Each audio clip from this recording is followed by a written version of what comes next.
Olá a todos, bem-vindos a mais uma aula do curso de Métodos Computacionais em Física, aqui do Instituto de Física da USP. Meu nome é Luiz Gregório Dias e vamos continuar então com o módulo de Mecânica e Estatística.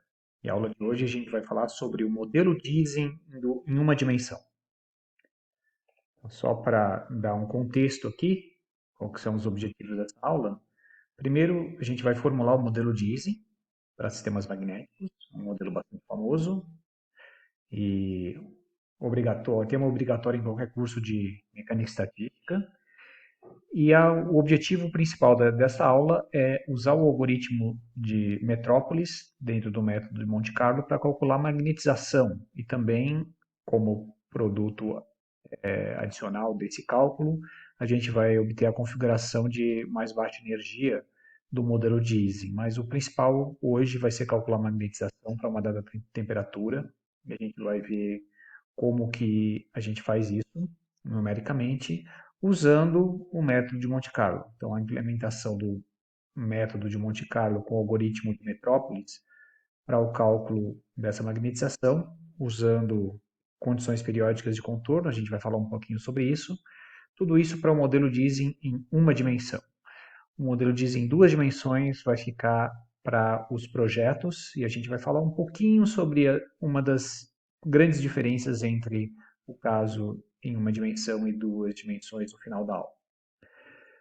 Tempo aproximado, esse aqui um algoritmo um pouquinho mais complexo, então estou prevendo aí 30 a 40 minutos, talvez um pouquinho mais, dependendo do debug, e a gente vai tentar apresentar passo a passo como fazer esse cálculo.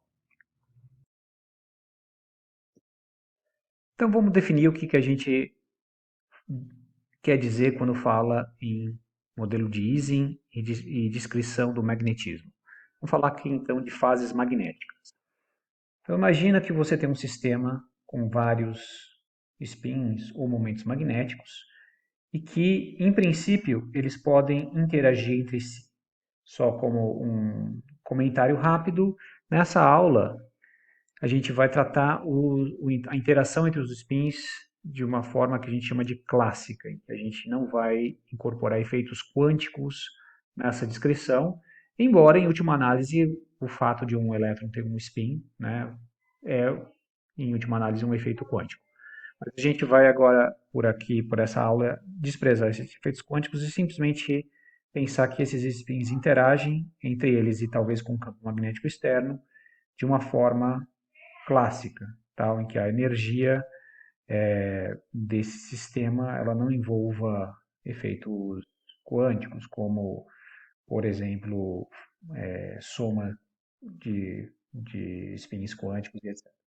Então vamos pensar então que você simplesmente tem uma coleção de spins e que esses spins podem estar ordenados num certo sentido. Então vamos pensar que a ordem mais simples seria que todos eles estejam apontando na mesma direção.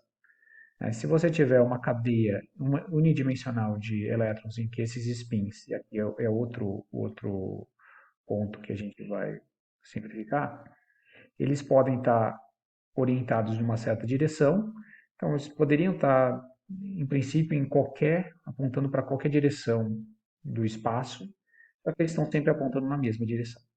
Então, de alguma forma, o sistema escolheu aquela direção para você apontar todos os spins para lá e você tem esse ordenamento magnético aqui. Então, uma fase em que os spins estão alinhados em uma determinada direção, em que existe uma magnetização não nula também, aqui você tem uma ordem e tem uma magnetização diferente de zero. Isso me dá uma fase ferromagnética. Esse aqui é o exemplo em uma dimensão, numa cadeia, mas você pode ter também uma fase ferromagnética em duas dimensões, por exemplo, spins formando aqui uma rede quadrada, por exemplo. Né? Uma outra fase que é ordenada, mas com magnetização zero, é a chamada fase antiferromagnética. Então, os spins eles se alinham de forma alternada. Né? Então, por exemplo, eu tenho sempre um spin para cima, um spin para baixo, um spin para cima e um spin para baixo. Ou seja, a interação entre os spins aqui é tal que o estado de energia mais baixa, o estado, né, que acabe minimizando a energia livre, por exemplo, seja dessa forma. Spins para cima, spins para baixo. Qual que é a origem microscópica de uma interação que faz com que isso ocorra? Não, aqui justamente vem de um fenômeno quântico, que a gente não vai discutir aqui, mas existem materiais em que apresentam justamente essa fase. Então, no caso em nuvem de dimensão, esse aqui é o estado com ordenamento antiferromagnético clássico, vamos dizer assim. Em duas dimensões, se você tem uma rede quadrada, ou seja, spins, né, formando uma rede quadrada, você pode ter ainda um alinhamento antiferromagnético em que, para um dado spin, todos os seus primeiros vizinhos estão com um alinhamento oposto, ou seja, na direção contrária ao alinhamento desse spin aqui. Então, esse aqui está apontando, por exemplo, nessa direção aqui para cima, esses outros estão na direção oposta. E aí, os segundos vizinhos dele estão na mesma direção que ele e assim por diante. Então, você tem uma como se fossem duas subredes com magnetizações opostas, e quando eu somo as duas, eu tenho uma magnetização total igual a zero. Então, essas duas fases elas são ordenadas, enquanto que é possível você ter vários materiais em que, por exemplo, a interação entre os spins é muito fraca. Então, eles não se alinham. Na verdade, não tem ordenamento. A magnetização é zero, como no caso do antiferromagnético, mas aqui a diferença é que você tem ordem e aqui não. Aqui é um caso completamente desordenado. A gente diz que os spins estão completamente descorrelacionados, tanto em uma dimensão quanto em duas dimensões. Note que aqui eles estão apontando aleatoriamente em qualquer direção, enquanto que aqui eles escolheram, o sistema escolheu uma certa direção do espaço para apontar. Tá? Então essa é a diferença entre o paramagnetismo, o ferromagnetismo e o antiferromagnetismo. Bom, a gente vai estar interessado aqui em descrever a transição entre o paramagnetismo, vamos dizer assim, uma cadeia aleatória de íons, e o ferromagnetismo, quando eles se alinham todos numa direção. E a gente vai fazer alguma simplificação que a gente vai colocar uma única direção, vai dizer que os spins podem se alinhar para cima ou para baixo numa única direção, que a gente vai fazer chamar essa direção de Z. Tá? Então, como é que a gente pode escolher essa direção? Por exemplo, se tiver um campo magnético H aplicado no sistema, a gente escolhe, bom, essa é a direção que seria a direção preferencial, certo? Então, aqui se a gente aponta um campo magnético numa certa direção, a gente tem, né, talvez alguns spins se alinhando com o campo magnético. Alguns outros spins talvez estejam na direção contrária ao campo magnético. Então, esse é um ponto. Né? A nossa energia ela vai incluir esse campo magnético, ou seja, se o spin estiver se alinhando na mesma direção, né, eu vou chamar essa direção para cima de mais, por exemplo, eu vou considerar que isso é uma energia menor do que se ele estiver se alinhando na direção oposta. Então, como é que eu faço? Como é que eu quantifico isso? Eu multiplico esse H pelo valor do spin no sítio, por exemplo, I, né, que é um inteiro. Então, eu tenho N spins, a minha energia ela vai ser tão menor quanto maior o número de elétrons que estejam alinhados na direção do campo. Então, se isso aqui é mais um e eu tenho todo mundo alinhado, significa que essa seria um termo que minimizaria a energia dessa interação com o campo. Como é que eu descrevo isso? Eu coloco um menos na frente do valor do campo e vejo, né, quantos spins estão alinhados nessa direção, ou seja, cada spin que eu vou contar como sendo para cima, ele vai me dar uma contribuição menos H para a energia, ou seja, ele vai diminuindo a energia para cada spin que esteja alinhado com o campo. Ao contrário, se ele estiver anti-alinhado, isso aqui vai ser um -1, isso aqui vai somar um valor H na energia, e eu vou ter uma energia um pouco menor. Então essa é a ideia desse termo aqui, da orientação do spin. Mas eu tenho um outro termo, que talvez até seja mais importante, que é a interação dos spins entre si. Então, a gente modela isso com um termo da seguinte forma. Eu tenho dois spins, por exemplo, 1 e 2. Eu tenho uma interação entre eles, que eles podem se alinhar na mesma direção, né, os dois para cima, ou os dois para baixo. Isso aí a gente vai considerar como a mesma contribuição. Mas eu poderia ter uma situação em que um está para cima e o outro está para baixo. Essa interação que eu vou tentar suprimir. Ou seja, para mim descrever um sistema ferromagnético, eu vou minimizar a energia, ou seja, colocar um termo negativo toda vez que os spins estejam alinhados entre si. Pode ser para cima ou para baixo, tá? Mas desde que eles estejam alinhados. Aqui, esse outro termo aqui vai me dar aquela escolha se vai ser para cima ou para baixo. Vai me dar a direção do campo. Então, por exemplo, se eu colocar um J menos J vezes o valor do spin nesse sítio, o valor desse spin nesse sítio, se os dois forem iguais, eu ganho menos J de energia, então vou minimizar a energia. Se um for para cima, mais, se outro for para baixo, menos, o produto deles vai ser menos. Com esse menos aqui, eu vou somar um valor na energia, eu vou acabar, então, não minimizando a energia. E eu faço isso para todos os pares de spin.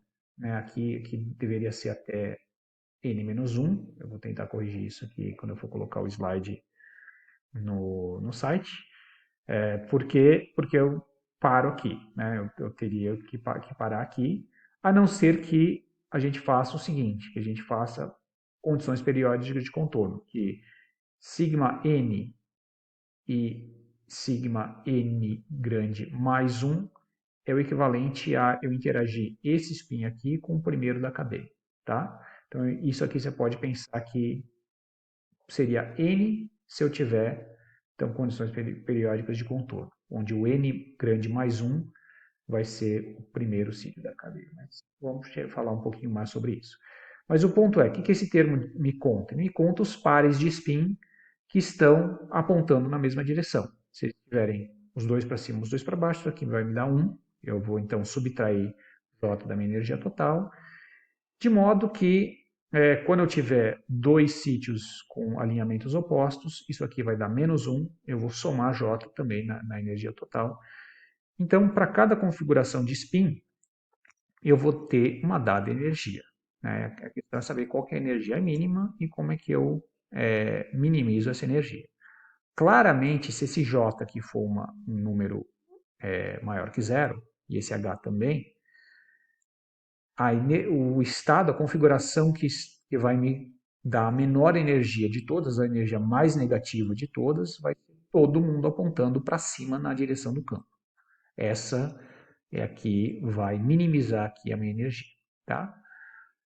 Só que o que a gente não quer minimizar exatamente essa energia, mas sim a energia livre. A gente tem que levar em conta que esse sistema aqui pode estar em contato com um reservatório térmico com uma certa temperatura. Temperatura T, então a gente tem beta 1 sobre constante de Boltzmann T, e a gente pode calcular, em princípio, a função de partição desse sistema de N spins em contato com o reservatório térmico a temperatura T. Então, a função de partição, nesse caso, então a gente tem um número de partículas aqui fixo, a função de partição vai ser a soma sobre todas as configurações possíveis dos microestados. Então, há uma temperatura T, há um número fixo de energia, ou seja, de partículas. Então, aqui eu estou falando do ensemble canônico. Há um dado campo magnético, né? Então a minha temperatura vai depender dessas três, vai depender de J também, né? A minha função de partição, que não está escrito, mas deveria depender de J também. Vai ser então a soma em K da distribuição de Boltzmann, ou seja, exponencial de menos beta EK, onde esse K soma por todas as configurações possíveis de spin, os microestados acessíveis, ou seja, todas as configurações que eu tenho todo mundo para cima, todo mundo para baixo, um flipado, outro flipado, todas elas têm que estar incluídas aqui na soma. Ou seja, se eu fosse calcular isso aqui numericamente, eu teria que pegar, aqui eu tenho 2 vezes 2, 4, vezes 2, 8, essencialmente 2 elevado a n configurações, para cada uma calcular a energia, colocar aqui nessa exponencial, somar todas as exponenciais, e eu tenho minha função de partição. Você vê que não é fácil se fazer isso de força bruta, especialmente se tiver um número grande de itens no seu sistema. Bom, então esse é o modelo de Ising em uma dimensão. O modelo de Ising que me diz que a energia desse sistema é dado por essa expressão aqui. Veja que tem bastante simplificações aqui envolvidas, que a gente não vai entrar, mas esse aqui é o modelo de Ising. Né? Entre elas, o fato, talvez mais importante, o fato de que a gente só está permitindo que os spins apontem para cima ou para baixo. Não está permitindo que eles tenham, por exemplo, apontem na diagonal. Né? Então, essa é uma das premissas do modelo. Então, como que a gente pode calcular um observável a partir desse modelo de Ising? Vamos pensar numa coisa que a gente possa medir, por exemplo, a magnetização do sistema. A primeira coisa que a gente pode pensar é calcular a magnetização média por sítio. Como é que a gente define essa magnetização média por sítio? A gente pode definir da seguinte forma. Você pega os valores do spin, mais um ou menos um em cada sítio, soma o de todos os spins da cadeia e divide pelo número de spins total. Isso aqui vai me dar, então, o sigma médio, ou seja, a magnetização média. Por exemplo, se tiverem todos os spins apontando para cima, esse valor vai ser mais 1. Né? Então, eu somo aqui todo mais 1, mais 1, mais 1, até n dividido por n vai ser mais 1. Se todos estiverem apontando para baixo, menos 1, menos 1, menos 1, tudo isso aqui vai ser igual a menos 1. Se tiver um apontando para cima e outro apontando para baixo, se tiverem números iguais de spins apontando para cima e outros números apontando para baixo, eu vou ter um número próximo de zero aqui. Então, como é que eu calculo isso aqui? Então, para uma dada configuração, eu posso ir lá e calcular para aquela configuração específica. Como é que eu calculo, então, a média? Essa média aqui vai ser definida por uma soma sobre todas as configurações possíveis, sendo que cada configuração vai entrar nessa soma com um peso diferente. Esse peso vai ser dado pelo fator de Boltzmann. Quanto maior a energia dessa configuração, menor vai ser esse peso aqui para uma dada temperatura. Ou seja, se a energia for muito maior do que a temperatura, essa configuração vai contribuir menos do que uma outra configuração de energia mais baixa, em que a energia for da ordem da temperatura ou mais baixa do que a temperatura. Então, esse aqui é um ponto importante. As configurações não contribuem de forma igual para a média, né? As de energia mais baixa contribuem com peso maior. E como é que a gente calcula, então, esse peso aqui? A gente pode pensar assim, que esse peso vai ser a probabilidade de, dada uma temperatura, ter um sistema se encontrar ser medido naquela configuração. Então, a gente pode pensar que essa probabilidade P-alfa é a probabilidade do sistema estar na configuração alfa, que vai ser dado, então, pelo fator de Boltzmann. Então, vamos pensar num exemplo aqui, por uma cadeia de, digamos, 7 sítios, 1, 2, 3, 4, 5, 6, 7, quem que vai ser a energia dada pelo modelo de Ising dessa configuração? Bom, vai ser menos J vezes soma dos pares, né? Então aqui eu vou ganhar menos J, menos J, menos J, menos J, menos J, menos J. Então eu vou ter 6 vezes J, então Jn-1. E aí eu vou ter ainda aquele termo do campo magnético, que vai ser menos H vezes a soma de sigma I.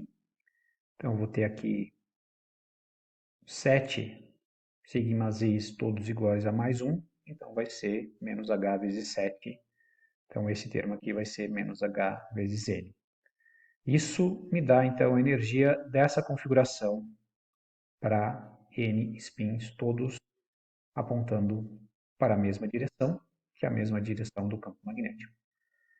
Qual que vai ser, então, a probabilidade dessa configuração estar ocupada a uma determinada temperatura T?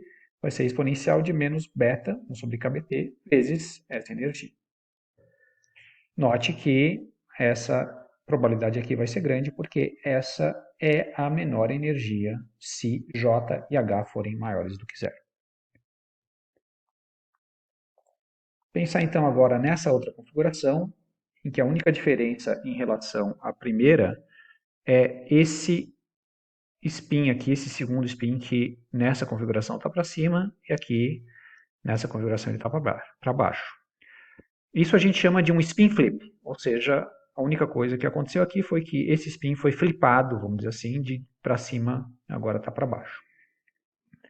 Então a gente pode calcular a energia dessa configuração aqui usando o modelo de Ising.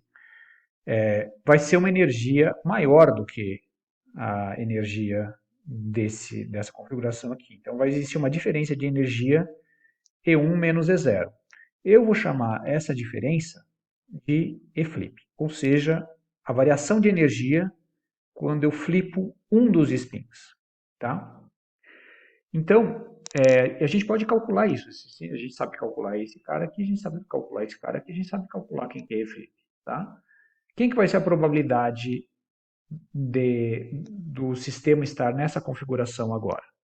Vai ser uma probabilidade menor, porque no expoente eu vou ter um número somado, esse número aqui necessariamente é positivo, note, né, se essa energia é maior que essa, isso aqui vai ser um número positivo. Então fica claro aqui que vai ser uma exponencial menos beta, o beta é o mesmo, só que de uma energia maior. Então essa aqui vai ser uma energia, uma probabilidade menor. E assim eu posso calcular todas essas probabilidades e multiplicar pela magnetização média, né, de cada configuração. Note que a configuração média aqui é mais 1, né, enquanto que a configuração média aqui é menor. Por quê? Porque aqui a magnetização desses dois aqui vai ser 0, mais 1 com menos 1. Aqui eu vou ter, então, 5 para cima, então a magnetização disso aqui não vai ser 1, mas vai ser 5 sétimos, vamos dizer assim. Né? 1, 2, 3, 4, 5 sobre 7, que é o número total de spins, mas o peso dessa configuração, na hora de eu fazer essa média, vai ser menor também. Então, essa é o jogo, a gente calcular a magnetização, calculando essas probabilidades e calculando as magnetizações médias. Bom, então a primeira parte da tarefa, ela vai ser analítica, vai ser feita ou numa folha, ou no arquivo texto, ou LaTeX, o que você quiser. Você vai, se quiser folha, você escaneia em PDF, ou tira uma foto e coloca lá no Moodle. E a tarefa é a seguinte: dado que a gente tenha a energia do modelo de Ising dado por essa expressão aqui, com J e H maiores que zero. Calcule, então, a energia que você ganha ou que você perde. Aqui, note que se E1 for menor do que zero, esse flip pode ser menor do que zero. Ou seja, calcule E-flip, a energia que você ganha, que você perde, para as seguintes configurações com 6 spins. Você tem, então, essa primeira configuração aqui, alinhamento ferromagnético, todos os spins para cima. E você flipa esse segundo spin aqui. Eu quero saber a diferença entre essa energia e essa energia, que eu estou chamando de E-flip. Segundo caso, eu tenho essa configuração aqui e eu flipo esse spin aqui. Eu vou de para cima, vou para baixo. Quero saber a diferença de energia entre E1 e E0. Por último, essa outra configuração que eu tenho para cima, para baixo, para cima, para baixo, para cima, para cima, e eu flipo esse spin aqui do meio. Quero saber qual é a diferença entre E1 e E0. Ponto importante.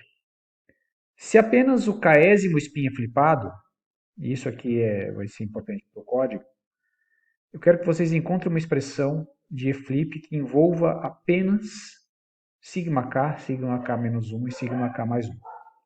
Ou seja, não vai envolver os outros spins da cadeia. Claro que vai depender de J e H, mas imagina que você tem uma cadeia não de 6, mas de 1000 spins. E você flipa apenas o segundo. A pergunta que eu quero que vocês pensem quando estiverem fazendo esses dois eu preciso realmente calcular E0 e E1, os dois, para obter a diferença entre eles? Ou seja, eu preciso calcular a soma sobre todos os 1000 spins e a soma aqui também sobre todos os 1000 spins para tirar essa diferença? Ou tem um jeito mais esperto de eu calcular esse eflip só olhando quem que são os vizinhos desse cara aqui? Então é isso que eu quero que vocês pensem e obtenham essa expressão aqui.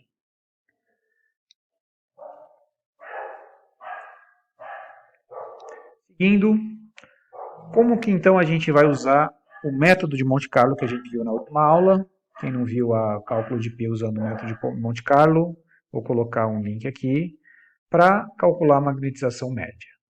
Então, essencialmente, a gente quer fazer uma média das magnetizações, ou seja, para uma dada configuração alfa, a gente calcula o spin, né, a magnetização, e a gente quer mudar essa configuração alfa para acessar essas probabilidades aqui, para aí sim eu fazer a média térmica da magnetização por sítio. Então, eu quero deixar bem claro aqui que se você quiser pensar, isso aqui é uma média, num certo sentido, mas não é uma média térmica, eu só estou calculando a magnetização média por sítio. Essa outra média aqui, com essa notação de brackets angulados, é uma média térmica, uma média à temperatura T, em que eu estou somando, fazendo uma média sobre diferentes magnetizações médias por sítio. Ou seja, isso aqui é uma magnetização média para essa configuração específica, isso aqui é uma média sobre todas as configurações possíveis. Tá? Então a gente vai ter que calcular essas duas coisas. Então a questão é, a gente precisa realmente considerar todas as 2 elevado a n configurações possíveis? O que o método Monte Carlo vai nos dizer é que não. Do mesmo jeito que para fazer a integral de π, a gente não precisava pegar todos os pontos possíveis embaixo da curva, a gente pegava uma amostragem grande, mas ainda assim uma amostragem. E a questão aqui é que a amostragem ela vai ser dada por essa probabilidade, ou seja, ao contrário lá da integral de π, nem todos os pontos vão ter uma probabilidade igual de chegar na certa área embaixo da curva. Né? Aqui vai ter uma distribuição de probabilidades dada por esse fator de Boltzmann. Ou seja, as configurações de mais baixa energia, elas têm que ser privilegiadas, elas têm que ser amostradas mais vezes, porque elas têm um peso maior. Elas têm um baixo E sobre KBT. Tá? Então, como é que a gente faz isso? Então, a gente vai usar o chamado algoritmo de Metrópolis.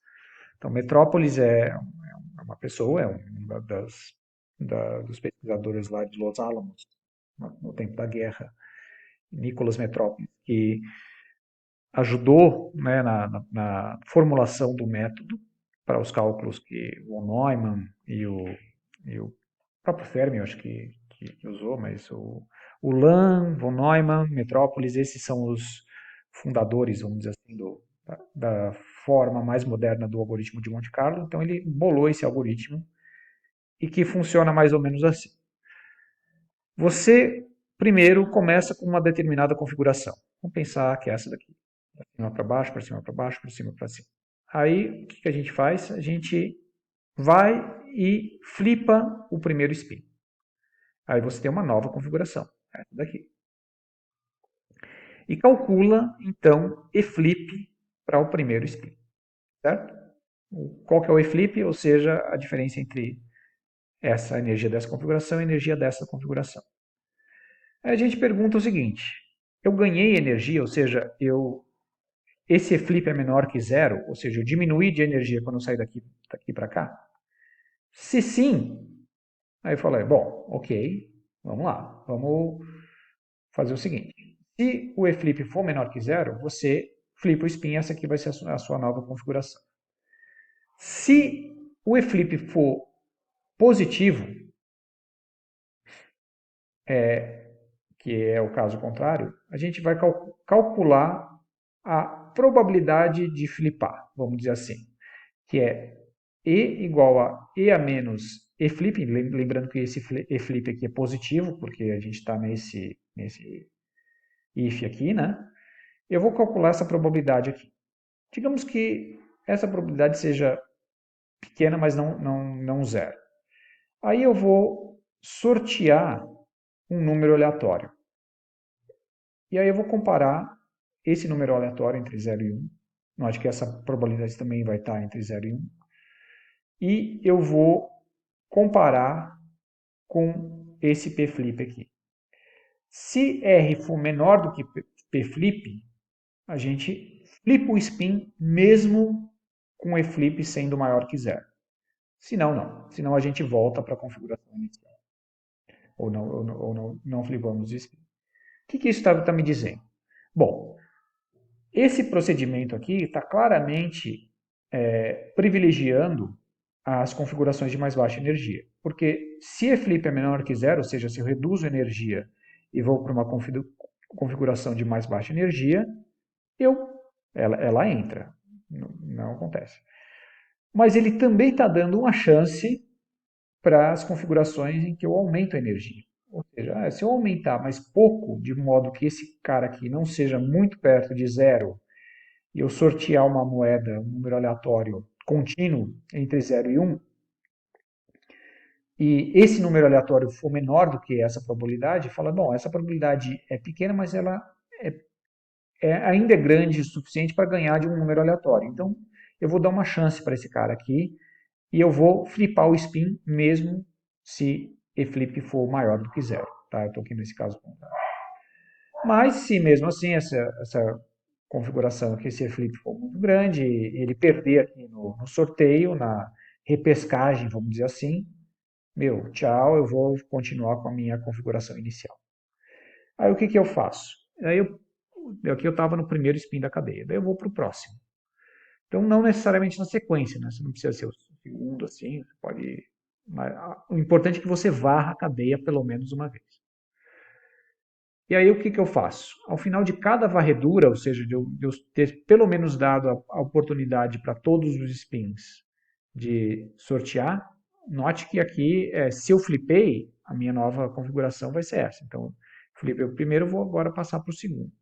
Se não, eu continuo nessa e vou para o segundo, terceiro e assim por diante. Então, ao final de cada varredura, você vai calcular a magnetização média por sítio, daquela configuração final que obteve. Tá? E aí, reinicia o processo a partir daquela configuração final, começa a varrer de novo ao longo da cadeia, varre, calcula de novo a magnetização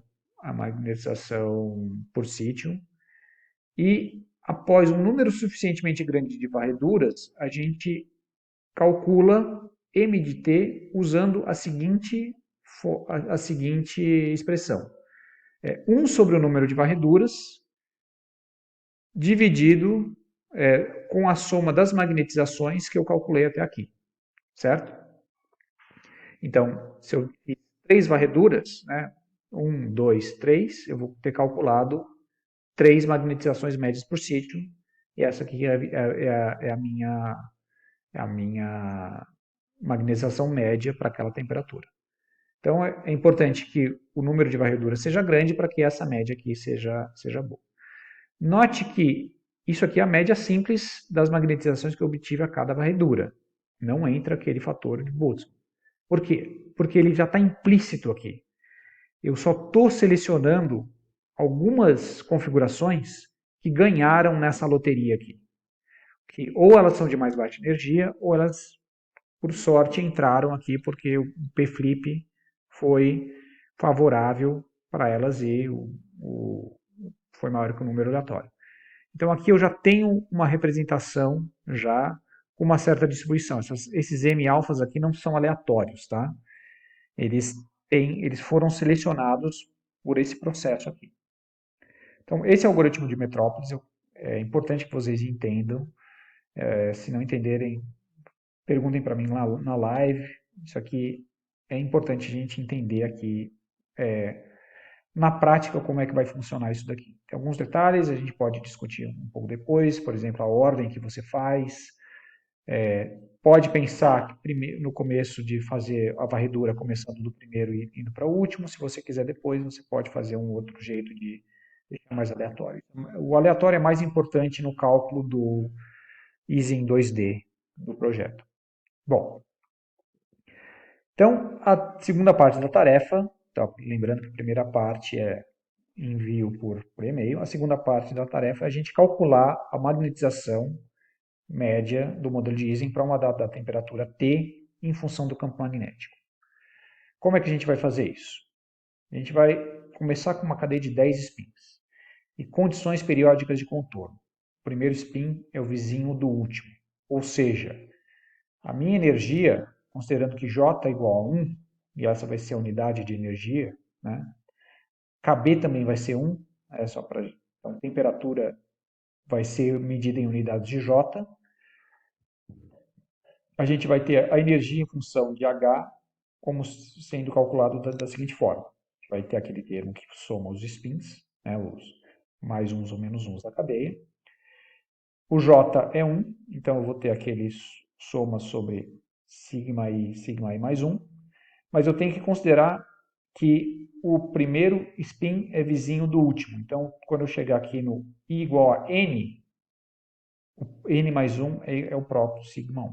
Então, é como se eu tivesse um círculo, né? Eu começo do 1, chego no final do círculo, tem o N, o vizinho do N é o 1, de novo. Aplicar o algoritmo de Metrópolis com 1000 varreduras, ou seja, eu vou varrer o sistema de 10 spin 1000 vezes. Tá? Então são 2 loops, um na cadeia e outro no número de varreduras. Para cada valor de temperatura e campo H, ou seja, eu vou calcular alguns valores de campo, alguns valores de H, para cada um deles eu vou obter no final do dia uma magnetização média depois de 1000 varreduras. Tá? Então a gente vai fazer 3 valores de temperatura, meio, 1 e 2, unidades em que a constante de Boltzmann é 1. Lembrando que isso aqui, então, eu comparo diretamente com J, né? Essa energia também vai ser em unidades de J. Meio, 1 e 2, ou seja, meio J, 1J e 2J. KBT igual a meio J, 1J, 2J. E valores de H variando entre menos 1 e 1 com passo 0,2. Para cada, então eu vou ter aqui um loop em H, vou ter um loop em temperatura, vou ter um loop em varreduras, que vai estar dentro desses dois. Para cada temperatura e para cada H eu vou fazer 1000 varreduras, e para cada varreduras eu vou ter um loop em N, nos sítios da cadeia. Tá? Então, pensem nisso quando vocês forem estruturar o seu código. Então, para cada valor de H e para cada valor de temperatura, eu vou obter uma magnetização média, de acordo com o algoritmo Metrópolis. E a gente vai fazer um gráfico de magnetização versus campo para cada temperatura. Tá? Esse é o objetivo da tarefa. Aí depois, vocês podem aumentar o tamanho da cadeia para 50 spins. Veja o que acontece. Que a gente começou com 10, aumenta para 50. O que eu espero que saia desse projeto? Uma curva mais ou menos assim. Tá? Para temperaturas baixas, por exemplo, meio, para H negativo, a magnetização tem que dar menos 1, necessariamente. H positivo, a magnetização tem que dar mais 1. Para temperatura mais baixa, isso tem que acontecer. Aqui em H igual a zero, vai acontecer alguma coisa que a gente vai discutir um pouco, mas a magnetização vai estar próxima de zero, mas não necessariamente igual a zero, para temperaturas mais baixas. Ela vai tender a zero para N grande e muitas varreduras, mas não é tão fácil chegar aqui e a gente vai discutir um pouco sobre isso na live, tá? Para temperaturas mais altas, essa curva vai ser um pouco mais suave. Então, para t igual a 1, que é igual a J, eu vou ter aqui para H bem pequeno, a magnetização vai ser menos 1, ou seja, para H muito negativo vai ser menos 1, para H muito positivo ela vai tender a mais 1, mas nesse meio do caminho ela vai ser um pouco mais suave aqui, vai ter esse formato aqui, como dessa curva vermelha. De novo, em H igual a zero, ela vai tender a zero, mas não necessariamente vai estar exatamente em zero. E para temperaturas mais altas, ela vai ser ainda mais suave, ela talvez não chegue a menos 1 e mais 1 como está aqui, como P igual a 2, mas aqui ela vai ser mais próxima de zero, tá? Então, essa é o que vocês têm que mais ou menos obter, e a gente vai discutir os resultados que vocês obtiverem na live, tá? Esse aqui, de novo, vocês vão ter que pensar bastante na forma, como que os loops estão estruturados, como calcular aquele flip, como implementar o algoritmo inteiro. Então a gente vai conversando na live. Um ponto importante que eu queria que vocês também pensassem é que existe uma solução analítica para o modelo de Ising 1D para magnetização para uma dada temperatura e para um dado campo magnético. Ela tem essa forma de sistema hiperbólico, ou seja, combinações de exponenciais. E se você quiser, você pode até calcular essa expressão analítica e comparar com o seu resultado numérico, mas já adianto que vai dar divergências. Por exemplo, aquilo que a gente estava conversando sobre o fato de que a magnetização para H igual a zero não ser zero exatamente no resultado numérico. A gente viu isso aqui, por exemplo, né, para temperaturas pequenas, isso aqui não está dando exatamente em zero. E o resultado analítico para H igual a zero, campo magnético zero, a magnetização é sempre zero. Independentemente da temperatura ou do valor de J, M para H igual a zero, seno hiperbólico aqui vai dar zero, a magnetização é zero. Isso aqui é calculado, como eu falei, para o limite termodinâmico, então, para você comparar essa expressão com o seu resultado numérico, você tem que usar muitas varreduras, valores de N muito grandes, para que aí sim você tenha uma comparação quantitativa com o resultado analítico. Esse resultado aqui de que M para campo nulo é zero, ou seja, a magnetização é sempre zero para uma dada temperatura, independentemente de T ou J, é um resultado bastante importante em mecânica estatística, que nos diz que o modelo de Ising em uma dimensão não produz magnetização espontânea, ou seja, na ausência de campo magnético. Isso não ocorre em duas dimensões, isso ocorre apenas em uma dimensão. E no trabalho vocês vão ver que no caso do modelo de Ising em duas dimensões, existe sim uma magnetização espontânea, um M diferente de zero para campo nulo. Né? Por que em uma dimensão é diferente? Essencialmente vem do fato de que quando a gente tem uma determinada temperatura diferente de zero, não nula, a energia livre do sistema, que é no fundo que a gente está querendo minimizar, vai ter esse componente de entropia aqui.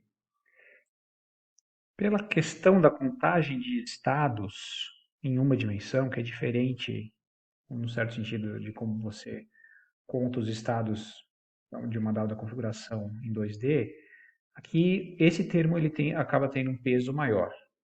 O que ocorre que, embora as variações de energia, por exemplo, possam ser pequenas no limite termodinâmico, o número dessas configurações cresce com N e eles acabam tendo uma contribuição para zerar a magnetização espontânea aqui quando a gente vai calcular no limite termodinâmico para n igual a infinito. Né? Isso aqui é um aspecto um pouquinho mais técnico, mas importante, é algo que a gente só consegue enxergar no nosso cálculo numérico para n muito grande e várias varreduras. Mas enfim, espero que vocês tenham gostado aí dessa aula. Tentem fazer o script, ele vai ser bastante instrutivo e é um resultado bastante importante de mecânica estatística. Então a gente se vê na próxima aula. Até mais!